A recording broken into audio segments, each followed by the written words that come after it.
Charlamagne calls out iHeart for not hiring Jess Hilarious as his co-host. We spent all last year rotating guest co-hosts, and I thought we was rotating guest co-hosts before we let God decide who was supposed to be in here. Now it's 2024. What happened? Yeah, I said it's gonna take at least a year. Because Angela Yee is what I always say. She's irreplaceable. You know what I mean? So I just don't know what the hell's going on. I'm not even joking with y'all. I don't know what the hell's going on. All right. Well, that is your rumor. Have we said F it? Are we just gonna say F it? No, I'm not. I'm not doing the rumors a whole year. It's not gonna happen. I'm tired. I don't want to get in people's lives and get their relationship and talk about. I don't want to rotate guest co-host no more though. That's right. On a recent episode of The Breakfast Club, Charlamagne took issue with how iHeart hasn't signed Jess Hilarious. Now, this is a really big deal, mostly because everybody thought Jess Hilarious was going to be the permanent replacement for Angela Yee. I mean, Jess Hilarious even went on her Instagram and announced that she was the permanent replacement.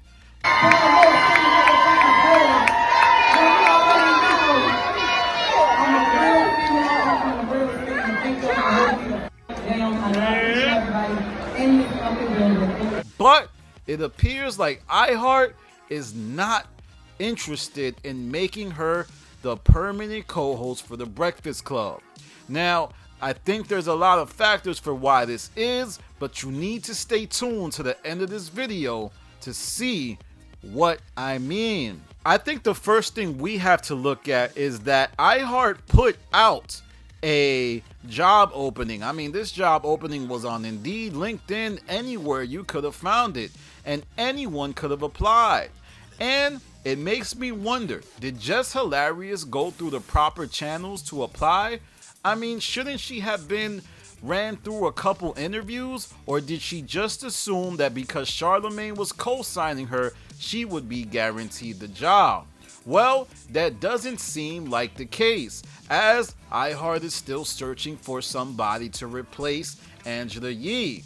Now, if I had to put my thinking cap, I believe that Charlamagne doesn't have the pull to make Jess Hilarious the permanent co-host, and whoever runs iHeart is seeking a better option to boost the struggling ratings of The Breakfast Club.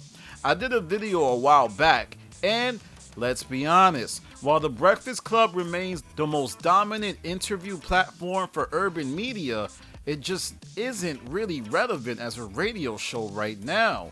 I mean, when's the last groundbreaking interview for The Breakfast Club? With Charlamagne going PC and DJ Envy mired in a controversy, The Breakfast Club just isn't what it used to be. And I believe that's why iHeart has not signed Jess Hilarious. They're looking for the perfect co-host, the type of co-host that can maybe kickstart something, that can maybe bring in diverse audiences, as the ratings for The Breakfast Club just indicate that it needs somebody new, somebody young, a refreshment of energy. And maybe Jess Hilarious does not represent that. I mean, they had a whole year of her being on The Breakfast Club, or a bunch of episodes, and if the ratings didn't go up then, what makes you think the ratings will go up when she's officially announced? Now, I know a lot of y'all are saying, Danny, she was perfect for The Breakfast Club. But the ratings is what matters. It doesn't even matter that the YouTube views may be high. Ratings in radio are the most important thing. They are what gets monetized the easiest. A lot of folks are like, Danny, but radio's dying. Danny, YouTube is where it's at. Yes, YouTube is where it's at. But when you get those ads based on the dominant ratings, that's when you really make bank. And as Charlamagne's reign at the top of radio comes to an end, it looks like those ratings will never recover. I would imagine if iHeart were to talk to Charlamagne, they would tell, listen, dog, you're being beat by Urban One radio stations. The I Am Delivered guy is beating you. You cannot talk to us about wanting to hire Jess Hilarious. And first of all, The Breakfast Club ain't your show, buddy. You don't call the shots. This is not the Charlamagne radio show. This is not Charlamagne in the mornings. We're going to make this decision when we want. We put out a job posting. If Jess Hilarious wants the job, tell her to submit her resume. Tell her to go through the interview process, because simply announcing it on Instagram will not make her the permanent co-host. But let me know what you think in the comments. Who should replace Angela Yee for good?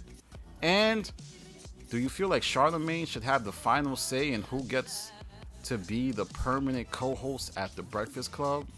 I don't know, y'all. This is a big deal. I mean, The Breakfast Club is the biggest radio show in urban media. It won awards.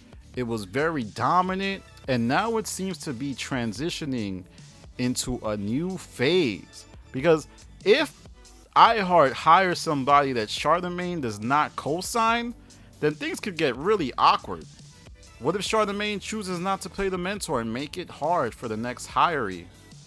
Make it hard for the next co-host. Make it very difficult. I don't know, man. I think if that happens, I'm going to be watching with a close eye, because Charlamagne sounded very upset. He sounded very perturbed. But this is just as simple as trying to go back and ask Jess Hilarious. Like, if I were to talk to Jess Hilarious, I would ask, did you apply? Did you submit your resume? Let me know. Alright, y'all. That's my video for today. The Breakfast Club is in disarray. Pod wars, radio wars are raging on. But what I need you to do is follow me on Twitter, the Stop TV. We do a lot of spaces there. Spaces is basically the clubhouse of Twitter. The other day we had Imani and Ian Schwartzman join us. People just join randomly. I don't have people join me as far as, planning it. People just see me, and I guess somebody else joins that they're a friend of or that they know, and they join themselves. But I think it's very fun, and I think I need to follow me there. I also post pictures of myself. The other day I posted a picture of myself. People was roasting me. People was telling me I look crazy. But you know what I noticed? A lot of the people who were trying to joke on me, they had their hats on. Show your hairline. I got my hair. I'm in my 30s. I got my hair, and I'm going to let you know. Call me what you want. A lot of y'all dudes is hiding your hairlines. Be free, y'all. Be free. Don't be afraid. I know it's receding, but if you're going to joke on somebody, show me the hairline. Don't come to me with that Nick cap on. Don't come to me with that Arizona Diamondback hat on. I know what's going on. I know what y'all doing. But that's just to say, follow me on Twitter, because that's where a lot of content is made. And I think you'll have a good time if you join me. Once again, it's the Stop TV on Twitter, the Stop TV on Instagram. Also, I have a Joe Budden podcast subreddit that I mod for. It's called Joe Budden Network. We're officially the biggest Reddit because of the engagement we get. So you need to tap in there. This is Danny from the Stop. Peace.